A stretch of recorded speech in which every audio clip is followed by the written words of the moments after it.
Hello दोस्तों, कैसे हैं आप। आज है 12 मई। 12 मई के जितने भी इम्पोर्टेंट करंट अफेयर्स बनेंगे उसे हम इस वीडियो में डिस्कस करेंगे।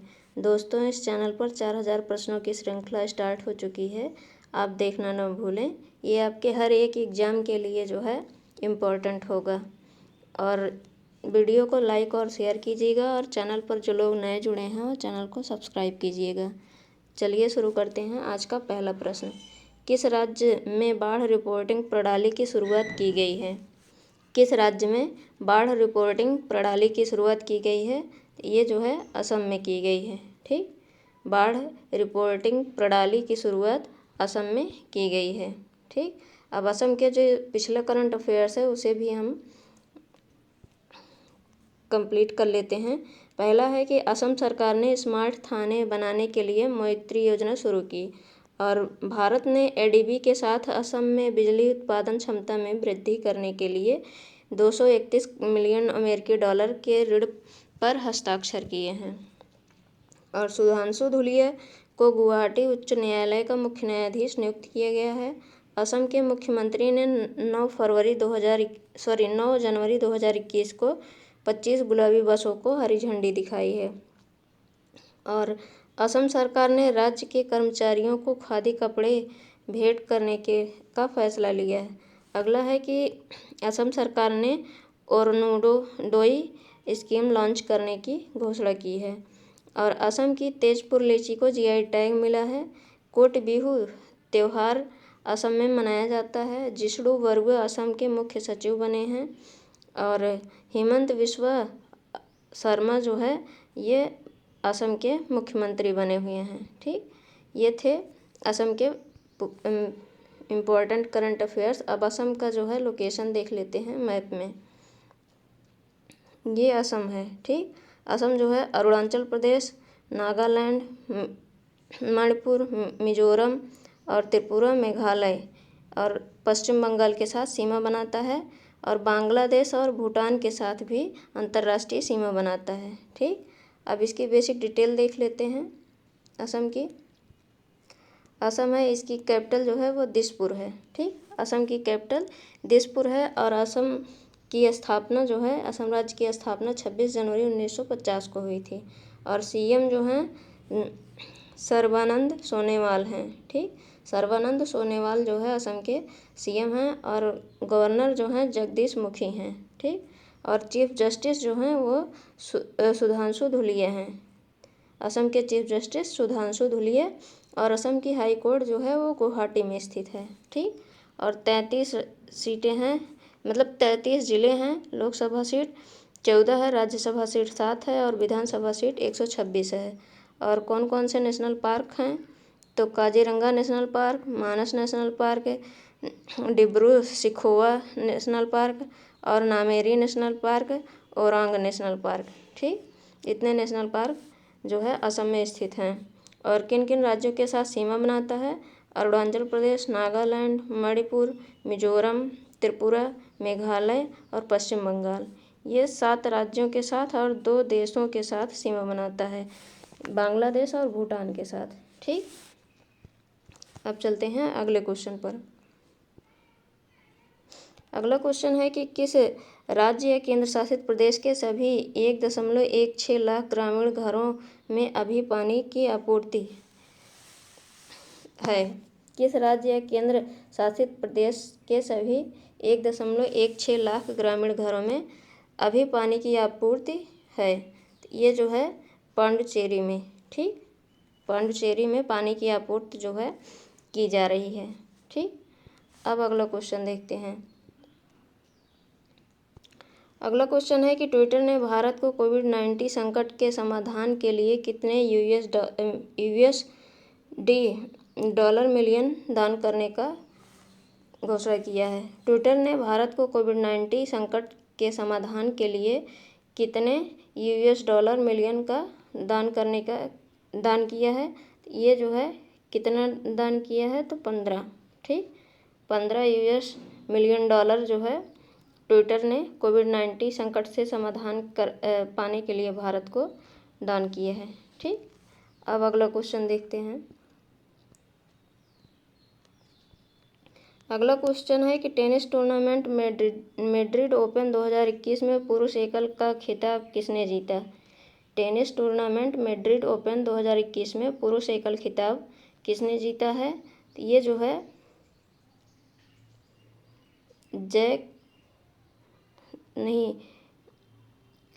एलेक्जेंडर ज्वेरेव, ठीक, एलेक्जेंडर ज्वेरेव ने जीता है।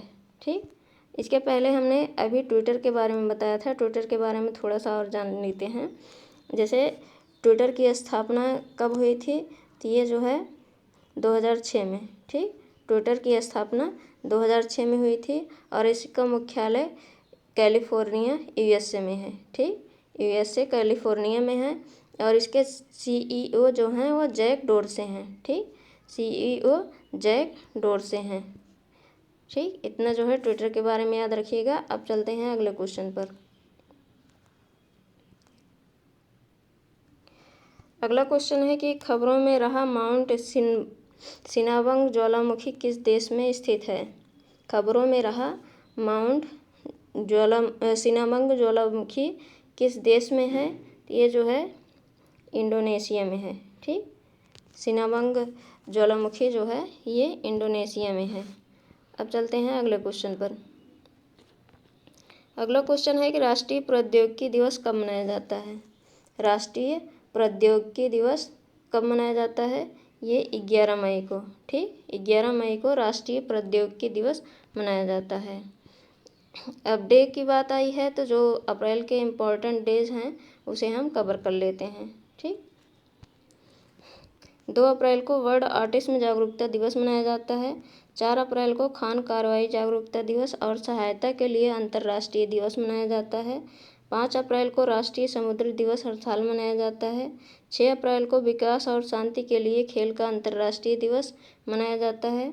7 अप्रैल को प्रत्येक वर्ष विश्व स्वास्थ्य दिवस मनाया जाता है। 10 अप्रैल को विश्व होम्योपैथी दिवस मनाया जाता है और 11 अप्रैल को महात्मा ज्योतिबा फूले की जयंती मनाई जाती है और 14 अप्रैल को अंबेडकर जयंती हर साल मनाई जाती है और विश्व चगास रोग दिवस 2020 से मनाया जा रहा है। ठीक, और 15 अप्रैल को हिमाचल दिवस मनाया जाता है। 16 अप्रैल को सेव द एलिफेंट डे मनाया जाता है। 18 अप्रैल को विश्व विरासत दिवस मनाया जाता है और 19 अप्रैल को विश्व यकृत दिवस मनाया जाता है। 21 अप्रैल को राष्ट्रीय लोक सेवा दिवस मनाया जाता है। 22 अप्रैल को विश्व पृथ्वी दिवस मनाया जाता है। 23 अप्रैल को विश्व पुस्तक दिवस मनाया जाता है और 24 अप्रैल को 2021 में विश्व पशु चिकित्सक दिवस मनाया गया और 26 अप्रैल को विश्व बौद्धिक संपदा दिवस मनाया जाता है। 29 अप्रैल को प्रत्येक वर्ष अंतर्राष्ट्रीय नृत्य दिवस मनाया जाता है। ये थे अप्रैल के इम्पोर्टेंट डेज। अब जो है मार्च के इम्पोर्टेंट डेज देख लेते हैं। ठीक, 1 मार्च को शून्य भेदभाव दिवस मनाया जाता है। 3 मार्च को विश्व वन्यजीव दिवस और विश्व श्रवण दिवस मनाया जाता है। 4 मार्च को राष्ट्रीय सुरक्षा दिवस मनाया जाता है। 8 मार्च को अंतर्राष्ट्रीय महिला दिवस मनाया जाता है। 10 मार्च को CISF स्थापना दिवस और 11 मार्च को विश्व किडनी दिवस 2021 में 11 मार्च को मनाया गया। 14 मार्च को दुनिया भर में नदियों के लिए अंतर्राष्ट्रीय दिवस का आयोजन किया जाता है और 15 मार्च को विश्व उपभोक्ता अधिकार दिवस मनाया जाता है।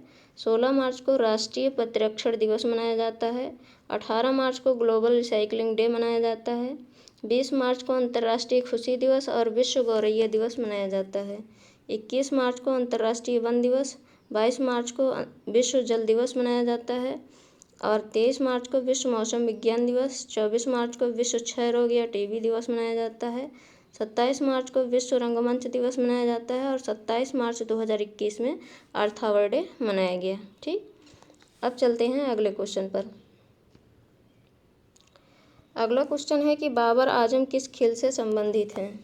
बाबर आजम किस खेल से संबंधित हैं। ये जो है क्रिकेट से संबंधित हैं। ये पाकिस्तान के खिलाड़ी हैं। ठीक, बाबर आजम पाकिस्तान के खिलाड़ी हैं। अब अगला क्वेश्चन देखते हैं। अगला क्वेश्चन है कि मोइल लिमिटेड किस राज्य के 5 जिलों में कोविड देखभाल केंद्र विकसित करेगी। मोइल लिमिटेड किस राज्य के 5 जिलों में कोविड देखभाल केंद्र स्थापित करेगी? ये जो है मध्य प्रदेश में। ठीक, मध्य प्रदेश राज्य के 5 जिलों में कोविड देखभाल केंद्र स्थापित करेगी मोइल लिमिटेड। ठीक, अब चलते हैं अगले क्वेश्चन। मध्य प्रदेश का जो पिछला करंट अफेयर्स है इसे भी हम देख लेते हैं। यहाँ पर जो है आत्मनिर्भर भारत ट्रेनिंग सेंटर खोला जाएगा इंदौर शहर में, और इंदौर में ही जो है सिंगल यूज प्लास्टिक के लिए प्रीमियर बनाया जा रहा है, और भोपाल में रानी पद्मावती का मेमोरियल बनाया जा रहा है, और पन्ना टाइगर रिजर्व जो है ये यूनेस्को लिस्ट में शामिल किया गया है। और मध्य प्रदेश जो है 1 नवंबर 2020 को अपना 65वां स्थापना दिवस मनाया है, और मध्य प्रदेश सरकार ने कोरोना वॉरियर्स शुरू किया है, और मिशन ग्रामोदय योजना लॉन्च किए गए हैं मध्य प्रदेश में। मध्य प्रदेश ने संकल्प अभियान शुरू किया है। मध्य प्रदेश राज्य ने मेरा मास्क मेरी सुरक्षा अभियान शुरू किया, और अप्रैल 2021 में मध्य प्रदेश सरकार ने 726 करोड़ की राजमार्ग परियोजना को मंजूरी दी है, और मध्य प्रदेश राज्य के मुख्यमंत्री ने राज्य के 52 जिलों के लिए 52 करोड़ रुपए की राशि जारी की है। और मध्य प्रदेश सरकार ने जो है योग से निरोग कार्यक्रम शुरू किया है। ठीक, ये थे मध्य प्रदेश के पिछले करंट अफेयर्स। अब अगले क्वेश्चन पर चलते हैं। अगला क्वेश्चन है कि किस राज्य के मियाँ का बारे रेलवे स्टेशन का नाम बदलकर महेशनगर कर दिया गया? किस राज्य के मियाँ का बारे रेलवे स्टेशन का नाम बदलकर महेशनगर कर दिया गया है? ये जो है राजस्थान में स्थित है। ठीक, मियाँ का बारे जो है रेलवे स्टेशन ये राजस्थान में स्थित है, इसका नाम बदलकर महेशनगर कर दिया गया है। अब राजस्थान की बात है तो राजस्थान को मैप में देख लेते हैं। ये है राजस्थान। ठीक, राजस्थान पंजाब, हरियाणा, उत्तर प्रदेश, मध्य प्रदेश और गुजरात के साथ सीमा बनाता है, और इधर पाकिस्तान के साथ सीमा बनाता है। ठीक, और ये राजस्थान जो है भारत का क्षेत्रफल की दृष्टि से सबसे बड़ा राज्य है। ठीक, भारत का क्षेत्रफल की दृष्टि से सबसे बड़ा राज्य है। भारत के 4 क्षेत्रफल की दृष्टि से सबसे बड़े राज्य हैं। पहला है राजस्थान, फिर महाराष्ट्र, फिर मध्य प्रदेश और उत्तर प्रदेश। राजस्थान, महाराष्ट्र, मध्य प्रदेश और उत्तर प्रदेश। ठीक, अब अगला क्वेश्चन देखते हैं। राजस्थान की बेसिक डिटेल भी देख लेते हैं। राजस्थान, इसकी कैपिटल जो है जयपुर है। ठीक, ये यहाँ की सबसे बड़ी सिटी भी है, और जयपुर को जो है गुलाबी नगर भी कहते हैं। ठीक, राजस्थान की स्थापना 30 मार्च 1949 को हुई थी, और राजस्थान के जो मुख्यमंत्री हैं अशोक गहलोत हैं, राज्यपाल कलराज मिश्रा हैं। राजस्थान में 33 जिले हैं, लोकसभा सीट 25 है, राज्यसभा सीट 10 है, और विधानसभा सीट 200 है। ठीक, और राजस्थान के जो चीफ जस्टिस हैं वो इंद्रजीत मोहंती हैं। ठीक, इंद्रजीत मोहंती राजस्थान के चीफ जस्टिस हैं, और राजस्थान की जो हाई कोर्ट है वो जोधपुर में स्थित है। ठीक, और राजस्थान किन किन राज्यों के साथ सीमा बनाता है? तो पंजाब, हरियाणा, उत्तर प्रदेश, मध्य प्रदेश और गुजरात। पंजाब, हरियाणा, उत्तर प्रदेश, मध्य प्रदेश, गुजरात, 5 राज्यों के साथ सीमा बनाता है राजस्थान। और राजस्थान में कौन कौन सी नेशनल पार्क हैं? तो Ranthambore national park, desert national park, Bharatpur national park, Sariska wildlife sanctuary, Kumbhalgarh wildlife sanctuary, Darrah wildlife sanctuary, Tal Chhapar century और बासी वाइल्ड लाइफ सेंचुरी। इतना जो है नेशनल पार्क राजस्थान में स्थित है। ठीक, और अब देखते हैं कि कौन कौन सी झीलें राजस्थान में स्थित हैं। पुष्कर झील, सांभर झील, नक्की झील, मानसागर झील। ठीक, पुष्कर झील, सांभर झील और नक्की झील, मानसागर झील। और ये जो सांभर झील है यहाँ से जो है नमक का उत्पादन सबसे अधिक किया जाता है। अगर आपसे क्वेश्चन पूछा जाए कि किस झील से नमक का उत्पादन सबसे अधिक होता है तो सांभर झील से। ठीक, और कौन कौन से बांध हैं यहाँ पर? तो बिलासपुर बांध बनास नदी पर स्थित है, माही बजाज सागर बांध ये माही नदी पर स्थित है, और राणा प्रताप सागर बांध ये चंबल नदी पर स्थित है, और जवाई बांध जो है जवाई नदी पर स्थित है। ठीक, इतना राजस्थान के बारे में याद रखिएगा। अब चलते हैं अगले क्वेश्चन पर। अगला क्वेश्चन है कि न्यू डेवलपमेंट बैंक की स्थापना कब हुई। न्यू डेवलपमेंट बैंक की स्थापना कब हुई? तो ये जो है 2014 में हुई थी। ठीक, जुलाई 2014 में हुई थी। और इसका जो मुख्यालय है वो चीन के शंघाई में स्थित है। ठीक, NDB का जो मुख्यालय है वो शंघाई में स्थित है। ठीक, अब अगला क्वेश्चन देखते हैं। अगला क्वेश्चन है कि राष्ट्रीय प्रौद्योगिकी दिवस किस दिन मनाया जाता है। राष्ट्रीय प्रौद्योगिकी दिवस किस दिन मनाया जाता है? 11 मई को। ठीक, 11 मई 1998 को आयोजित पोखरण द्वितीय परमाणु परीक्षण शक्ति की वर्षगांठ को याद करने के लिए हर साल 11 मई को पूरे भारत में राष्ट्रीय प्रौद्योगिकी दिवस मनाया जाता है।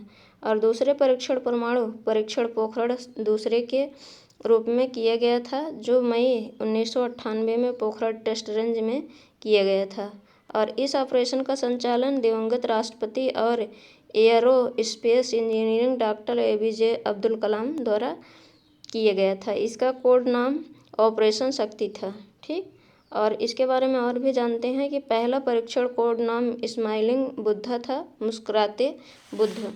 ठीक, और मई 1974 में आयोजित किया गया था।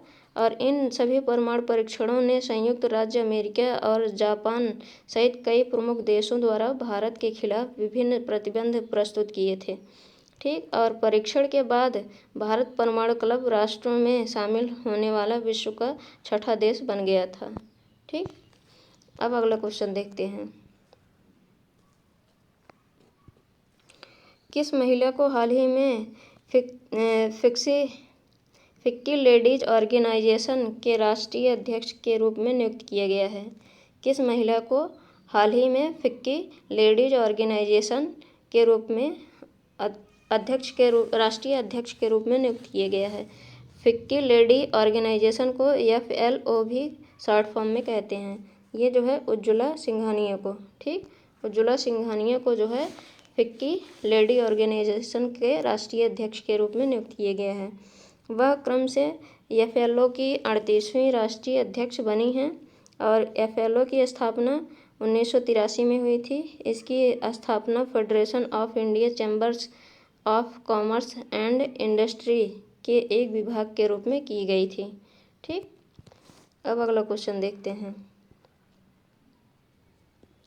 अगला क्वेश्चन है कि हाल ही में किस महिला को 15वां शेख जायद बुक पुरस्कार दिया गया?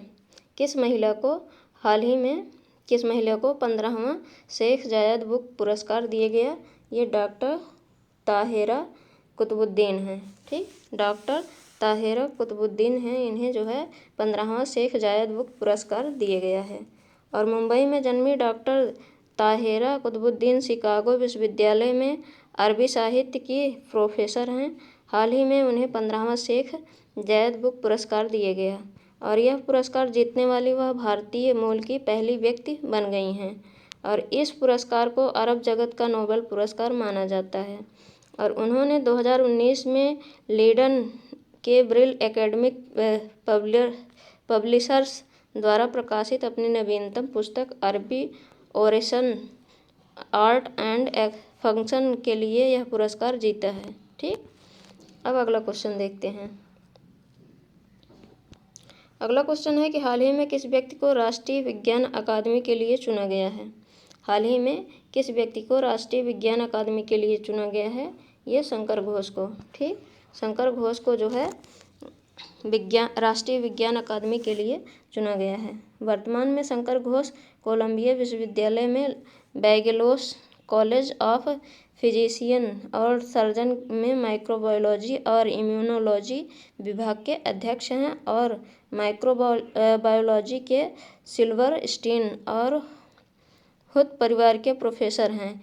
वह अकादमी द्वारा घोषित 120 नवनिर्वाचित सदस्यों में से एक हैं। ठीक, और वह American association for the advancement of science के एक सहयोगी भी हैं। ठीक, इसके बारे में और भी जान लेते हैं। राष्ट्रीय विज्ञान अकादमी के बारे में। ठीक, राष्ट्रीय विज्ञान अकादमी एक निजी गैर लाभकारी संस्था है जिसे 1963 में राष्ट्रपति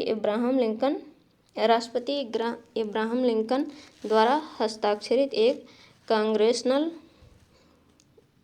चार्टर के तहत स्थापित किया गया था और यह नेशनल एकेडमी ऑफ इंजीनियरिंग और नेशनल एकेडमी ऑफ मेडिसिन के साथ सदस्यता के लिए चुनाव द्वारा विज्ञान में उपलब्धि को मान्यता देता है, जो संघीय सरकार और अन्य संगठनों को विज्ञान, इंजीनियरिंग और स्वास्थ्य नीति सलाह प्रदान करता है। ठीक, अब अगला क्वेश्चन देखते हैं।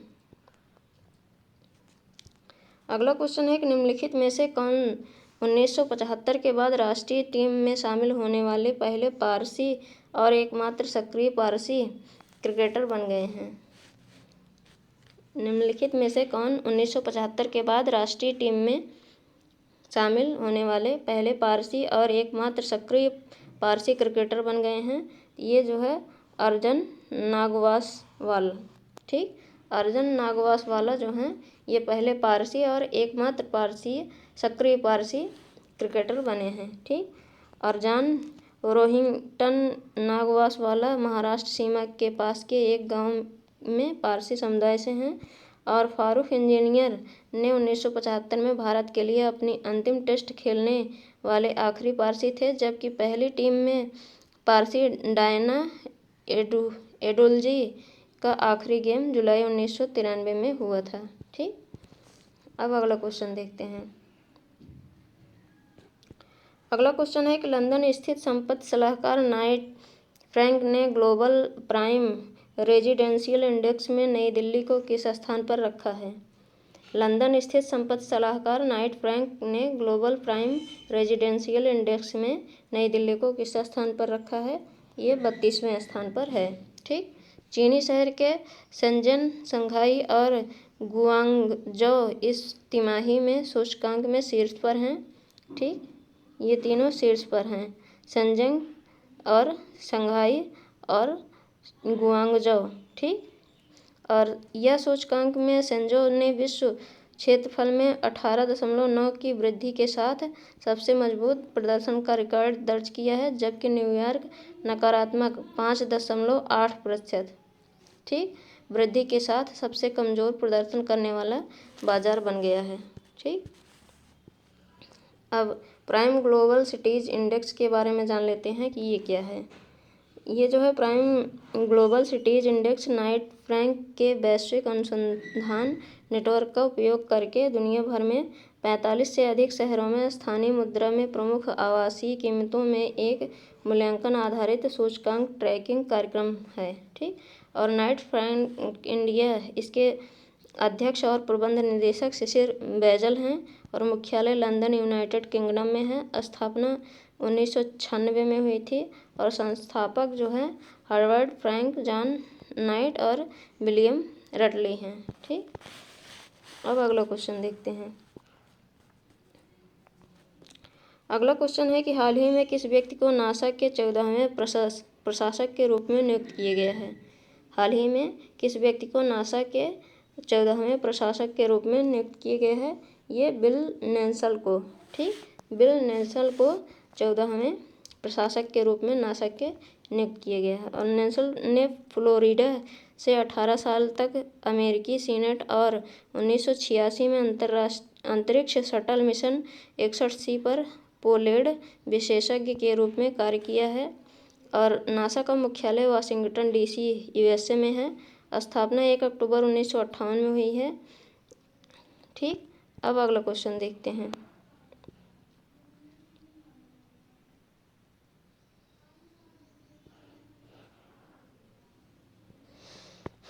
अगला क्वेश्चन है कि life in the clock tower valley पुस्तक को किसने लिखा। Life in the clock tower valley पुस्तक किसने लिखा है। ये शकूर राथेर। ठीक, शकूर राथेर जो है life in the clock tower valley पुस्तक लिखे हैं और life in the clock tower valley press trust of India PTI के पत्रकार शकूर राथेर की पहली पुस्तक है और यह पुस्तक स्पीकिंग टाइगर द्वारा प्रकाशित की गई है। इसमें कश्मीर के प्राचीन अतीत, इसके वर्तमान और हमेशा निश्चित भविष्य के बारे में बताया गया है। इसमें कश्मीर के बारे में ऐतिहासिक और राजनीतिक जानकारी के साथ साथ पर्यावरणीय मुद्दे भी शामिल हैं, जिसके बारे में शायद ही कभी बात की जाती है। ठीक, अब अगला क्वेश्चन देखते हैं। अगला क्वेश्चन है कि हाल ही में भारतीय रिजर्व बैंक ने किस व्यक्ति को अपना कार्यकारी निदेशक नियुक्त किया है। भारतीय रिजर्व बैंक ने किस व्यक्ति को अपना कार्यकारी निदेशक नियुक्त किया है। ये जोस जे कट्टू को, ठीक, जोस जे कट्टू को जो है अपना कार्यकारी निदेशक भारतीय रिजर्व बैंक ने नियुक्त किया गया है। ईडी के रूप में पदोन्नत होने वाले पहले श्री कट्टू कर्नाटक के क्षेत्रीय निदेशक के रूप में रिजर्व बैंक के बेंगलुरु क्षेत्रीय कार्यालय के अध्यक्ष थे। अब वह भारतीय रिजर्व बैंक में मानव संसाधन प्रबंधन विभाग, कॉरपोरेट रणनीति और बजट विभाग तथा राजभाषा विभाग संभालेंगे। ठीक, अब अगला क्वेश्चन देखते हैं। अगला क्वेश्चन है कि हाल ही में अंतर्राष्ट्रीय क्रिकेट परिषद ने किस खिलाड़ी को अप्रैल महीने का बेस्ट क्रिकेटर चुना है। हाल ही में अंतर्राष्ट्रीय क्रिकेट परिषद ने किस खिलाड़ी को अप्रैल महीने का बेस्ट क्रिकेटर चुना है। ये बाबर आजम को। ठीक, यह पहला मौका है जब भारत के अतिरिक्त किसी और देश के खिलाड़ी ने यह अवार्ड अपने नाम किया है। ठीक, इंटरनेशनल क्रिकेट काउंसिल, इसके जो है चेयरपर्सन जो हैं ग्रेग बार्कले हैं, सीईओ जो हैं मनु सोहनी हैं और इसका हेडक्वार्टर दुबई यूएई में है और इसकी स्थापना 15 जून 1909 में हुई थी। ठीक, अब अगला क्वेश्चन देखते हैं। अगला क्वेश्चन है हाल ही में अफगानिस्तान में भारत के किस वरिष्ठ राजनयिक का निधन हो गया। हाल ही में अफगानिस्तान में भारत के किस वरिष्ठ राजनयिक का निधन हो गया। ये जो है विनेश कालरा। ठीक, विनेश कालरा का जो है हाल ही में कोविड-19 के कारण निधन हो गया। भारतीय विदेश सेवा में 2008 में आए विनेश कालरा राजनयिक के तौर पर मस्कट, ओमान, दक्षिण अफ्रीका, चीन समेत कई देशों में तैनात रहे। वे भारत के महान प्रतिनिधि थे जो भारत अफगान संबंधों को मजबूत करने के लिए समर्पित थे। ठीक, अब अगला क्वेश्चन देखते हैं। अगला क्वेश्चन है कि हाल ही में किस देश के फूड एंड ड्रग्स एडमिनिस्ट्रेशन ने 12 से 15 वर्ष की उम्र के किशोरों के लिए फाइजर बायोएनटेक की कोविड-19 वैक्सीन के आपातकालीन उपयोग को मंजूरी दी है। ये जो है अमेरिका ने मंजूरी दी है फाइजर को। ठीक, अमेरिका देश ने फूड एंड ड्रग्स एडमिनिस्ट्रेशन ने 12 से 15 वर्ष की उम्र के किशोरों के लिए फाइजर बायोएनटेक की कोविड-19 वैक्सीन की आपातकालीन उपयोग को मंजूरी दी है और 2000 से अधिक अमेरिकी वॉलंटियर्स पर किए गए ट्रायल के आधार पर फूड एंड ड्रग्स एडमिनिस्ट्रेशन ने कहा कि फाइजर वैक्सीन सुरक्षित है और 12 से 15 साल के किशोरों को मजबूत सुरक्षा देता है। ठीक, अब अगला क्वेश्चन देखते हैं। अगला क्वेश्चन है कि राष्ट्रीय सांख्यिकी ब्यूरो, एक मिनट,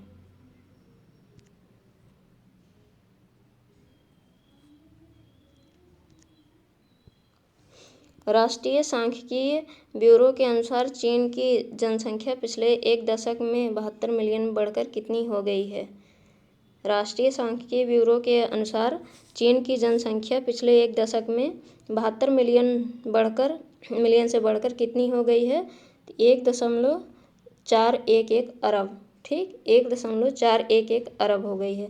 राष्ट्रीय सांख्यिकीय ब्यूरो के अनुसार चीन की आबादी पिछले एक दशक में 72 मिलियन से बढ़कर 1.411 बिलियन हो गई है। ठीक, और पिछले 10 सालों में चीन की आबादी में 5.38% का इजाफा हो गया है और अब चीन की आबादी बढ़कर 141 करोड़ हो चुकी है।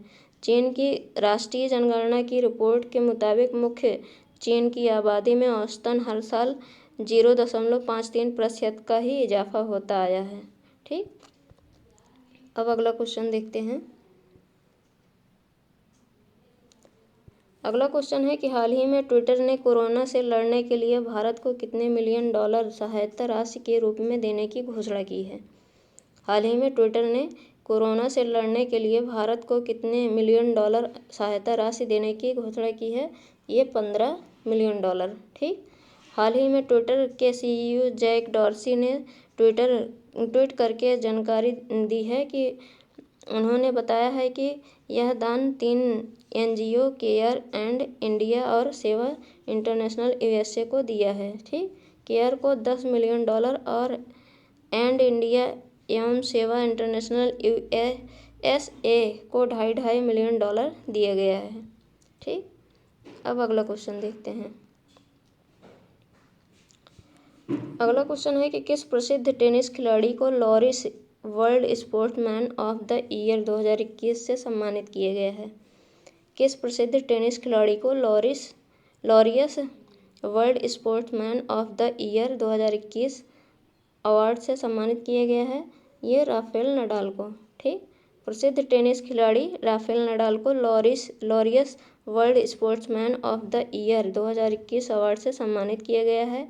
यह नडाल के लिए दूसरा खिताब है, जिन्होंने 2011 में प्रतिष्ठित पुरस्कार भी जीता था। और लॉरियस विश्व खेल पुरस्कार वर्ष 2000 में पहली बार आयोजित किए गए थे और ये पुरस्कार 6 श्रेणियों में पुरुष और महिला खिलाड़ियों को सम्मानित करते हैं। ठीक। ये थे हमारे आज के करंट अफेयर्स। अब जो है हम कल के प्रश्न देख लेते हैं। पहला प्रश्न है कि गहिरमाथा समुद्र तट किस राज्य में स्थित है। यह उड़ीसा में स्थित है। अगला है कि हेमंत बिस्वा शर्मा किस राज्य के नए मुख्यमंत्री बने हैं। असम के। और किस राज्य सरकार ने अस्पतालों को ऑक्सीजन प्रदान करने के लिए संजीवनी वाहन लॉन्च किया है। झारखंड ने। और नासा के नए अध्यक्ष कौन बने हैं। Bill Nelson. ठीक।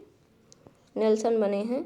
और उड़ीसा ने कितने राज्यों को 7,723 मीट्रिक टन ऑक्सीजन भेजा है। 16 राज्यों को। और एन रंगास्वामी किस राज्य या केंद्र शासित प्रदेश के अध्यक्ष बने हैं। ये पुडुचेरी के बने हैं। ठीक। ये थे कल के प्रश्न। अब आज के प्रश्न देख लेते हैं, जिनके आंसर आपको कमेंट बॉक्स में कमेंट करके बताने हैं। पहला प्रश्न है कि किस देश के पर्वतारोही कामी रीटा ने 7 मई 2021 को 25वीं बार माउंट एवरेस्ट को फतह किया। और अगला क्वेश्चन है किस शहर की पुलिस ने शुरू की कोविबैन हेल्पलाइन। अगला है किसने स्पेनिश ग्रैंड प्रिक्स 2021 जीत ली। अगला है किस राज्य सरकार ने मनोज दास अंतर्राष्ट्रीय साहित्य पुरस्कार प्रदान करने का निर्णय लिया है।